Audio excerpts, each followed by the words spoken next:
Hi, everybody. Welcome into Sports Talk Chicago. My name's Jon Zaghloul. Great to have you here on Channel 59.3 BPOD TV and Roku. Big news today. The Cubs season is starting up. We'll talk about what to expect and whether or not they could make the playoffs. It's actually a pretty complicated question. We'll give you an answer in just a second. Before we get started, make sure you follow me on Twitter and Instagram at Jon Z Sports and on Facebook at Jon Zaghloul. You can watch more of this show. Search up Sports Talk Chicago on YouTube or go to sportstalkchicago.com. If you want to watch more shows from the BPOD TV network, search up BPOD TV on YouTube. I want to start today with this. What's a rebuild? We all know this, right? Rebuild is when you're a team, you're trying not to compete, you tear down everything you have, trade assets, don't spend too much money, you're on a budget, and the goal is to compete for the future. Bears are doing it right now. We know this. Bears are not spending much money. They're not making any trades. They're not trading draft capital. They're not filling up their cap space. A lot of the guys they sign are 1-2 year deals. They're veterans, not really that good, could do well, but the goal is not to compete next year.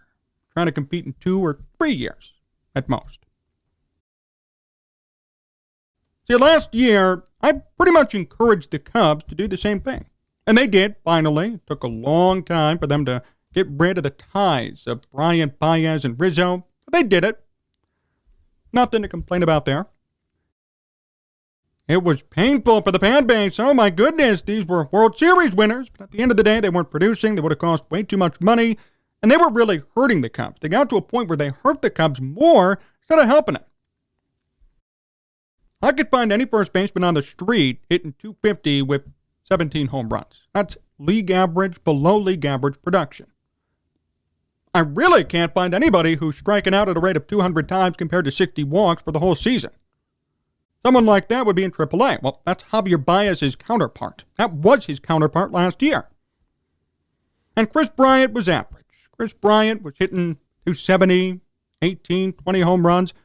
Again, pretty average production for a third baseman. See, all these guys had names, they had name recognition, but the numbers that they had put up in the past were not there anymore. It made sense to get rid of everybody.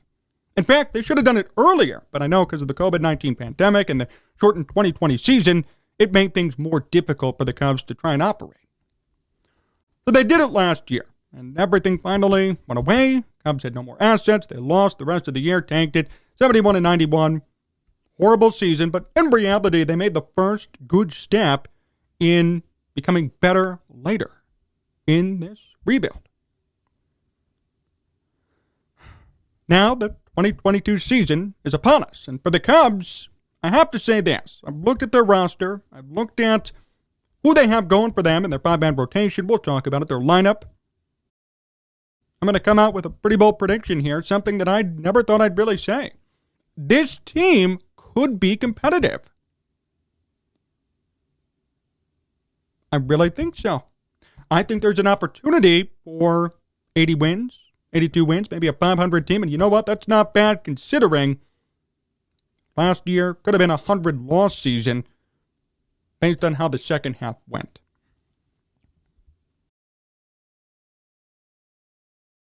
I really believe this team for the Cubs could actually play competitive baseball. They have a nice mix of younger guys, older guys who have been proven in the past, with an emphasis still on the future. See, this Cubs team right now, this is not the final product by any stretch. We all know that too. This is not a World Series winner, no chance. But this could be a winning team already. And if they do win, if they win 82, 83 games, maybe they sneak in one of the extra wild card spots, I'm going to have to reuse the definition of a rebuild, or in fact, call this a retool. Everybody's called this a retool for the Cubs. I can't say it yet because I don't know. We saw what happened last year. That was not a retool. That was a fire sale and a rebuild.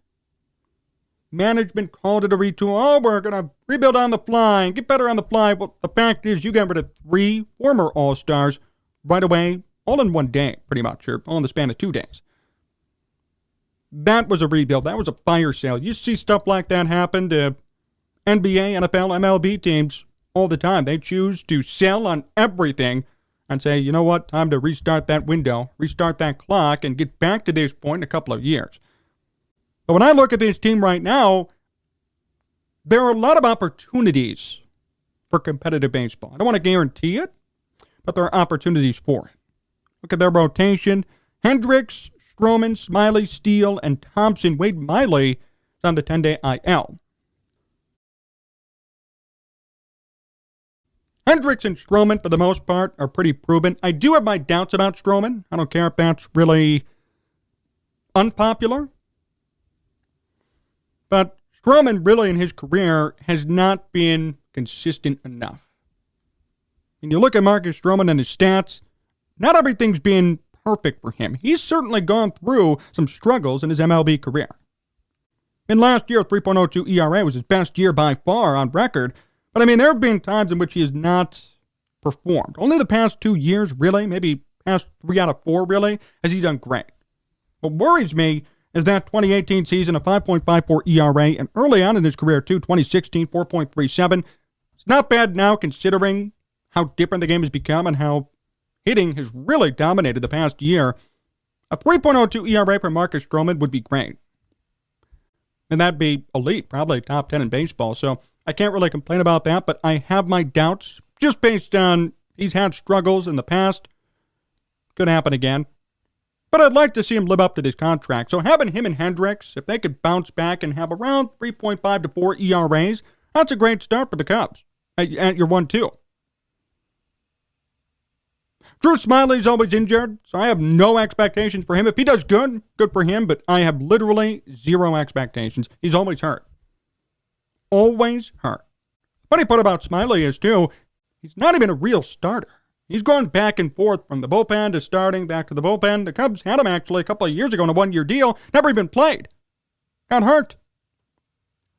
So I don't know what the hype is around Drew Smiley. Don't get it. He's done really nothing in his MLB career. Always been hurt. And I wouldn't be surprised if something happened this year, too, to that effect. I wouldn't be surprising based on his track record.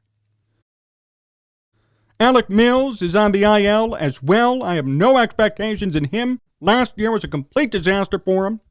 And I don't really care about a guy who is a veteran at this point, technically, who throws the ball 89, 90 miles per hour and doesn't have Maddox-like ability. It'd be different if he had Maddox-like ability, Mark Burley, even Kyle Hendricks, but he doesn't.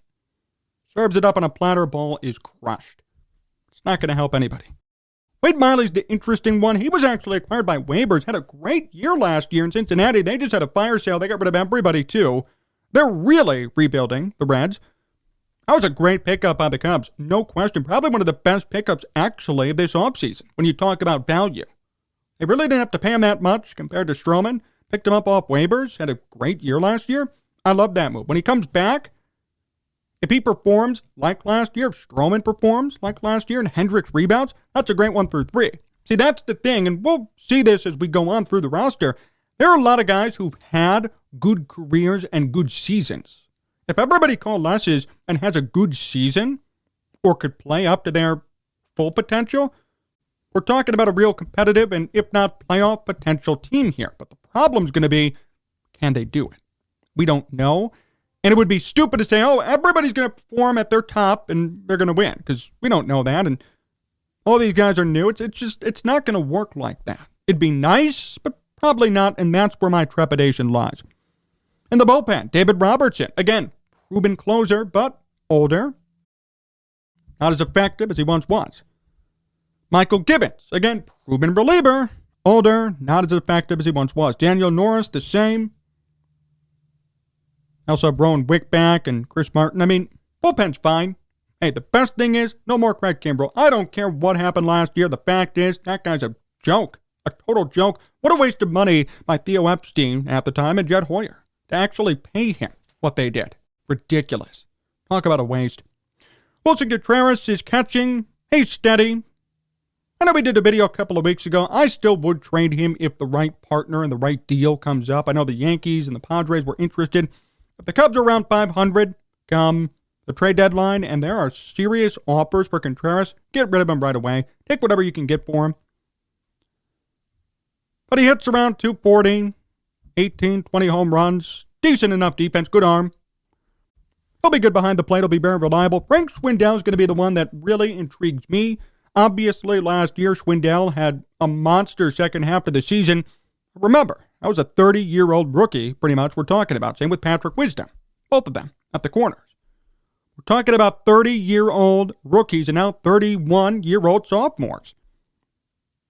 This is why I say it's not the future. This team is not at its final product, but if they both perform like they did last year, which is possible, hey, you're talking about some potentially winnable games with them. Wisdom is just raw power. Strikes out way too much.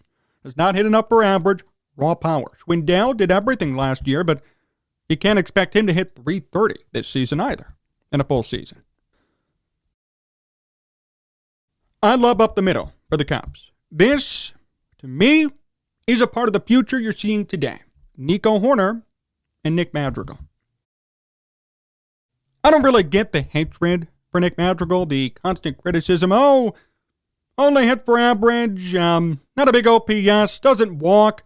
I love players like that. I do. May not be what the norm says, may not be according to WAR or all the sabermetrics, but the fact is, always makes contact, never strikes out, never walks, plays decent defense, fast contact hitter, too. Hits for average. The big question for him has always been, can he sustain this over 162 games, or 150 games even? He's had injuries, he's been hurt, but when he's played, he's been pretty damn good. I love Nick Madrigal. I love the move from last year. I really did. I still like it. He has the chance to be the future starting second baseman for the Cubs. At the end of the day, too, when he needs a rest, you got Jonathan Villar. Jonathan Villar at one point was a 20-20 guy every year back in Baltimore. And now we're talking a couple of years ago, but still. Villar has power and Villar has speed. So he could replicate some of that here in Chicago in a role player type situation. Good for him, too. And another great move, a depth move by the Cubs. Nico Hornertown. Horner, another guy pretty much similar to Madrigal. Does not hit for power, hits for average. He's proven it, but hurt. Has not played a full season yet. So this is a big test for them. Can they do what they've done in 140, 150 games? That's the question. If they can, you got your brand new double play combo for years to come. They're both young, both controllable, both similar in the sense that they hit the baseball, they hit high average, low power, good defense.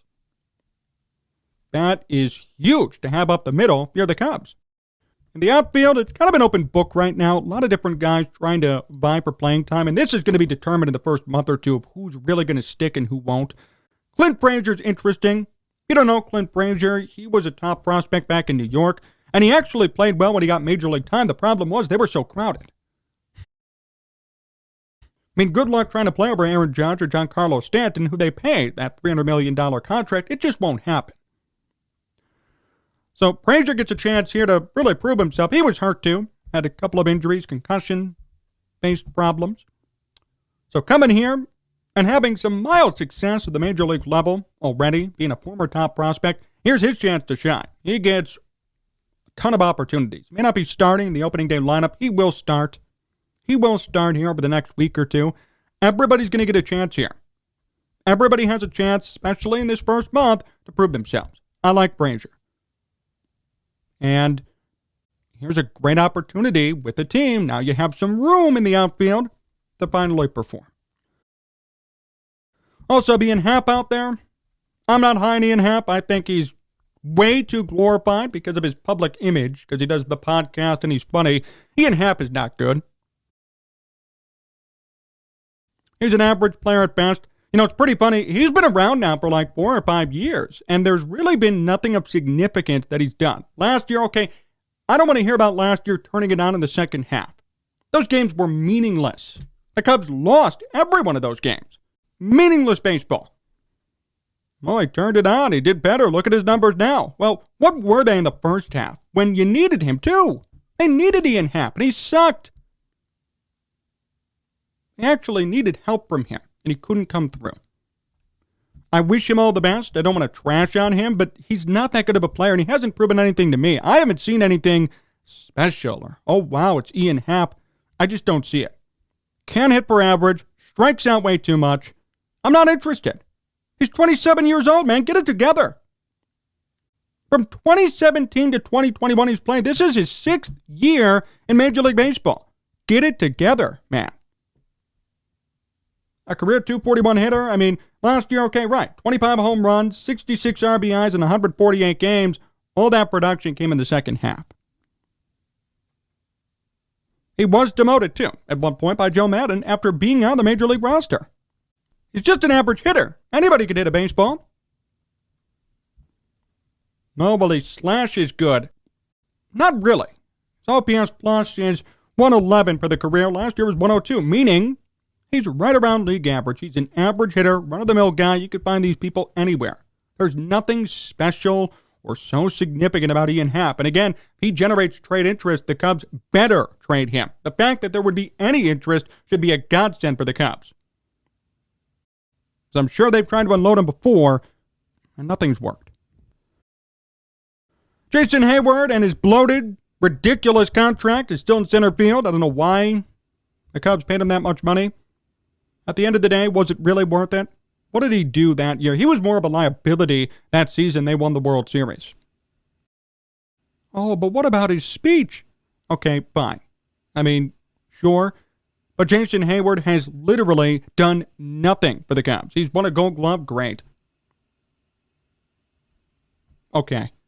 I'm not going to pay $20 to $25 million a year for a Gold Glove. That's just me. I know pitching and defense wins championships, but not when you're paying that much. Not when you're paying that for Jason Hayward. That was a horrible move. One of the worst moves, actually, of Theo Epstein and Jed Hoyer's era, next to Edwin Jackson, too. And in right field, here's the biggest question mark, Seiya Suzuki. So he's here from Japan, 5-year deal. So the Cubs have invested a considerable amount of money and time into him. We don't know anything about him. He did good in Japan, but what's he going to do here? Some Japanese stars have worked out in the United States, big time. Ichiro, Hideki Matsui, lots of pitchers, too. So we just don't know what he's going to bring to the table and how he can adjust to Major League pitching. As we know, in Japan and Korea especially, the pitching there is much weaker. Much weaker.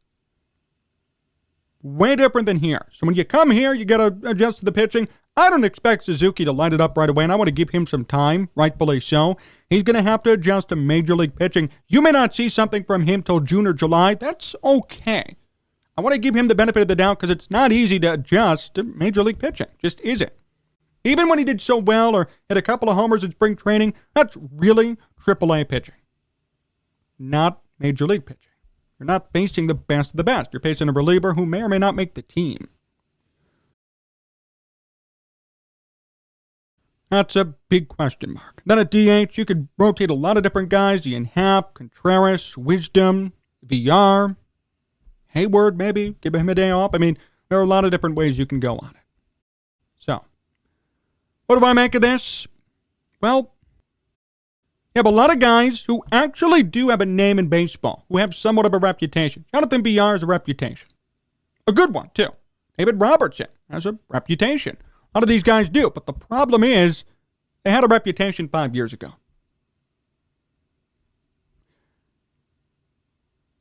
If everybody on this team could rekindle their glory years, this will actually be a playoff team. Seriously.